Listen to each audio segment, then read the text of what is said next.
In this video, we'll make this simple 3D spring in AutoCAD. So I'll start with the helix tool. So start with the helix and click anywhere in the drawing area to start it. And now make a helix with radius of 5 units. Now let's go to this turns and enter 10 as number of turns and a height of 30 units.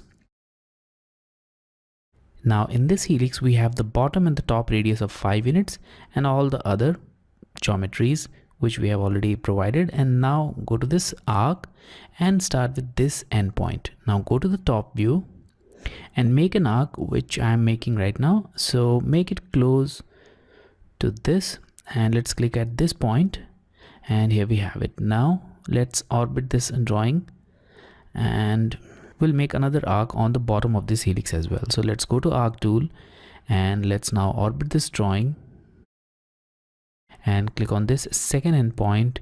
Now let's go to this bottom view and make it close to that one, that arc which we have made, like this. Okay, now we'll add another loop to this, and for that we'll select the appropriate view, and in this case the front view looks appropriate. So I'll go to the front view from view cube, and before that let's select the arc tool, or you can directly go to the front view as well and then change the UCS to view, and then you can select the arc tool once again. So I'll go to this arc tool and now orbit this drawing a little bit and click on this end point, and once again click on this top and make a loop which is approximately like this. Okay, and here we have it. Now this loop should also be made on the other side of the arc, and for that I'll just orbit this drawing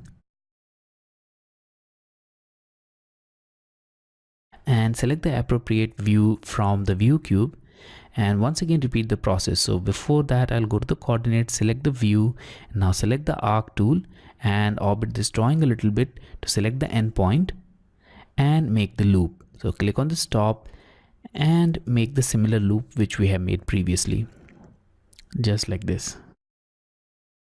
Now we need to join it into a single unit, and we need to remove some of the sharp corners here, because those sharp corners will cause problem while making the sweep. So I'll select the complete geometry and now type J and press enter, and here we have it. Now joined spline or the joint geometry. Now let's click on this world UCS icon to return the UCS to default condition, and now let's look closely to this geometry here, and here you'll see that we have some sharp corners. Now select it and don't click, just hover your cursor and select remove vertex from this menu. Repeat the process for the second sharp corner here which we have here. So hover the cursor and from the menu select remove vertex. Now repeat this process for the other side of this geometry as well. So I'll orbit this drawing completely and once again zoom into this area to select the appropriate grip. We may need to orbit this drawing to see it more clearly, and here we have it. Now select, hover and remove vertex, and repeat this process for the second one as well, which is here. Select, hover and remove vertex. Now we have a completely smooth curve and we can make a 3D solid out of this. So for that we need to first make some circles, and that will be used as the cross section of this spring. So let's now go to this view, select the circle, and let's now make a circle with a radius of 0.5 units. Now this is very small, so I'll make another circle with radius of 1 unit, and let's make one more circle with a radius of 0.75 units. Now we'll use these circles for making a 3D solid. So I'll go to the sweep tool and select this largest circle, press enter and click on the spring profile, and here we have it, the 3D solid. Let's change the visual style to shaded to see it more clearly, and here it is. Now if you want to change the cross section of this spring, you can simply change it to some other circle. So I'll press Ctrl Z twice and once again go to the sweep tool, select the second circle and press enter, select the path, and here we have it, the 3D solid.